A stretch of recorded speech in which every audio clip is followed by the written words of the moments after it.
Hopefully after all of the comments that I've seen going around with different people in the fandom, it's become very clear at this point that you don't have to like Edelgard. You don't have to dislike Edelgard. I think we should all be able to form our own opinions of her decisions and her actions and her character without it being a mark on us morally.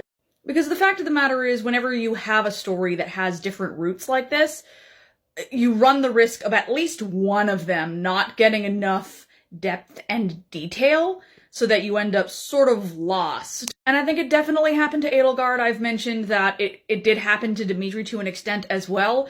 And I would say the same is also true of Claude, because you didn't get to learn anything about his life as Khalid. Like, they reference it in hopes, and you get to meet some of the people he knows from Elmira, but we never actually go to Elmira, which is like a significant part of his character. So I just, It doesn't fall on the players to do this kind of in-depth digging to better understand Edelgard, Dimitri, Claude, Rhea, this kind of thing.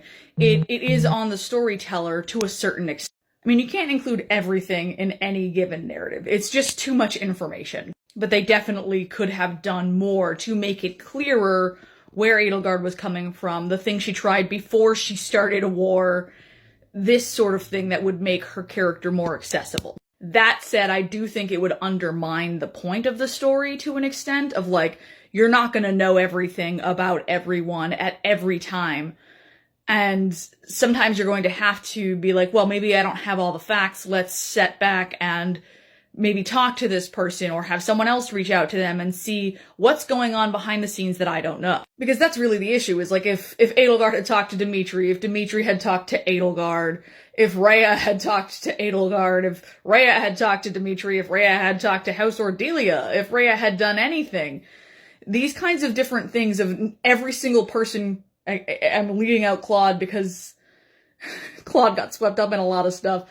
But most of the major players in Fire Emblem, Three Houses and Three Hopes could have done more to learn more about each other, and that would have solved their problem. So laying out all of the cards where the player could see it does sort of counteract the, you might have to slow down and think about these things to look deeper, to understand them better. There is a fine line to walk there between, are you telling a point or are you failing to tell a story? So I think that could really go either way on where we think this line is and whether the game developers actually hit it well or not. I would say they got close.